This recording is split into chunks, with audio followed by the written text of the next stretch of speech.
encore du thé, Pelli? Ah, non merci. J'ai trop mangé. Et j'ai tant de choses à faire. Il y a tant d'indésirables à éliminer. Opposants, fous, détracteurs... Tenez, c'est simple, mon bourreau ne dort plus depuis 3 jours. Vous êtes bien trop dur envers vous, mon cher, mon fou dangereux de Pelagius. Que feraient les gens sans vous? Ben, ils danseraient, chanteraient, souriraient, deviendraient vieux. Vous êtes le meilleur Septime à avoir jamais régné. Bon, sauf ce Martin, mais c'est devenu un dieu dragon, alors bon, c'est de la triche. Vous savez, j'étais là pendant toute cette sordide histoire. Quel moment merveilleux! Des papillons, du sang, un renard, une tête tranchée. Et le fromage, à se damner. Oui, oui, comme vous dites.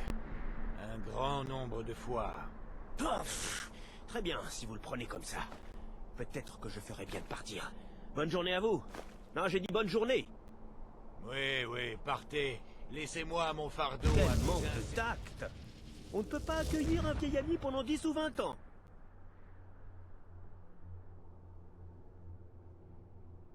Vraiment? Oh, quel genre de message? Une chanson, une invocation? Attendez, je sais. Une menace de mort marquée sur le dos d'une concubine argonienne. Ce sont celles que je préfère. Eh bien, je vous écoute. Je n'ai pas l'éternité devant moi. En fait, si. Petite plaisanterie. Mais sérieusement, quelle est la teneur du message?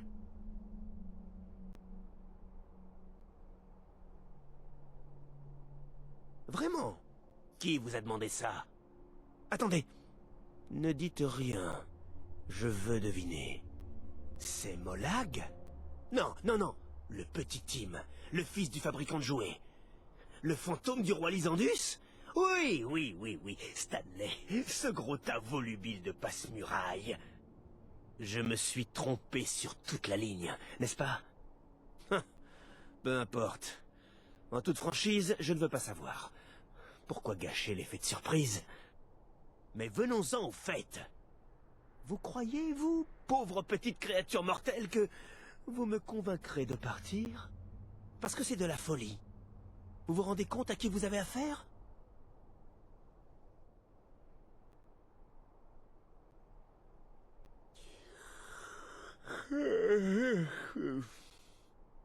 Ah, pardonnez-moi. Vous disiez quelque chose. Je m'excuse, c'est juste que d'un seul coup, j'ai tendance à sérieusement... Je m'ennuie! Oui, vraiment. Vous vous trouvez devant Sheogorath en personne, prince des draps de la folie. Et tout ce que vous trouvez à faire, c'est apporter un message. Comme c'est pitoyable. C'est là toute la question, n'est-ce pas?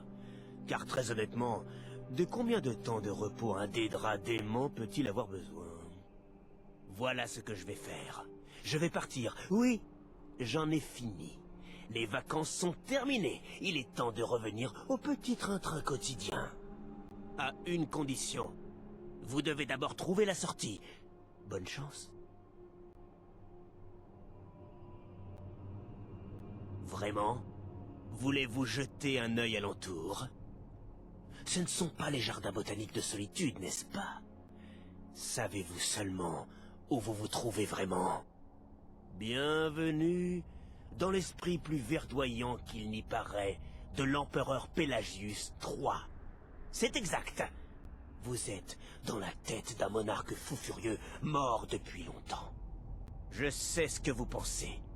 Puis-je toujours compter sur mes armes, mes sorts, ma furtivité et toutes ces absurdités?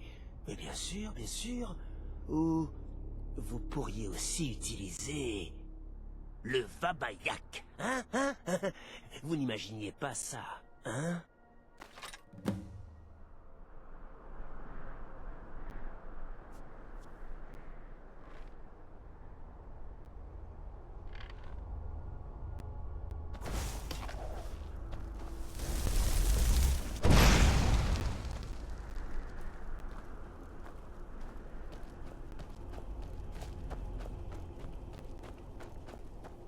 vous rêvez.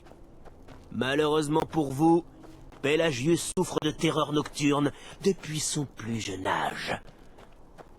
Tout ce que vous avez à faire, c'est de trouver quelque chose pour réveiller notre pauvre Pelagius.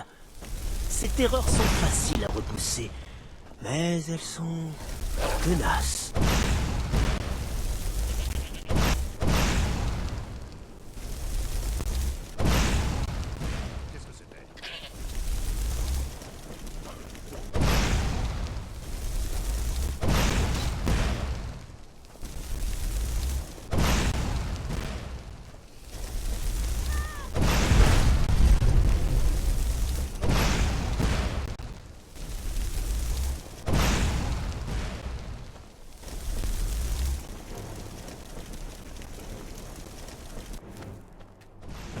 J'ai jamais dû venir ici.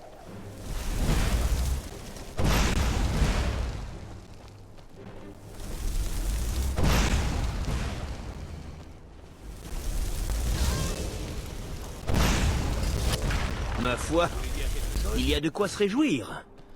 Avec le réveil de Pelagius, vous avez fait un grand pas en avant. Nous serons tous deux bientôt chez nous.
Ah, je croyais que vous n'arriveriez jamais à le comprendre.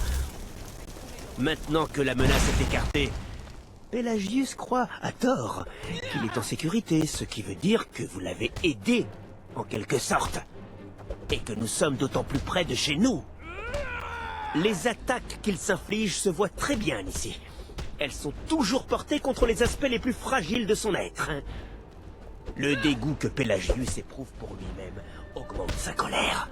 Ah, mais sa confiance s'effrite à chaque coup reçu. Il vous faut réconcilier les deux.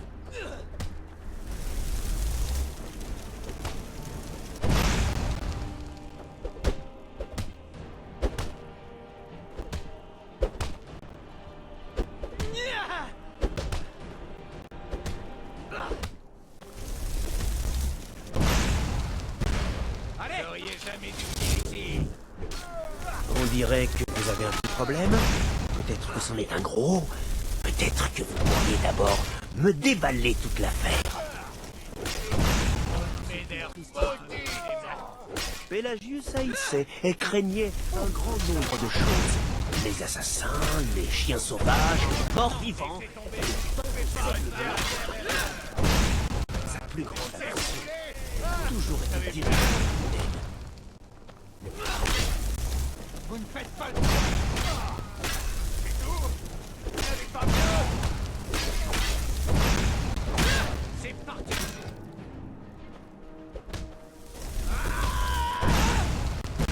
Vous allez mourir. Très bien joué. Pelagius est enfin capable de s'aimer. Et aussi, de continuer à détester tous les autres.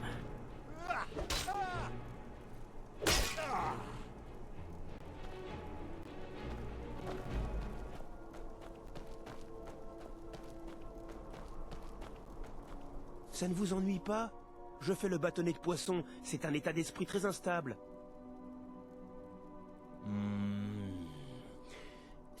Stabiliser est un terme si subjectif. Je crois que soigner est plus approprié, non? Comme on soigne une rougeur ou une blessure par flèche à la tête. Ah, mais peu importe. Créature mortelle que vous êtes, vous avez réussi et survécu. Je suis obligé d'honorer ma part du marché. Félicitations! Vous êtes libre. Je suis connu pour changer d'avis facilement, alors partez. Ne vous faites pas prier.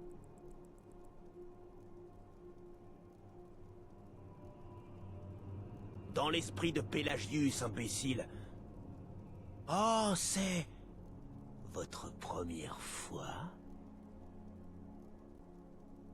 Pelagius Septime III, ancien empereur fou de Tamriel, et maintenant si désespérément sain d'esprit. J'ai toujours su qu'il en était capable.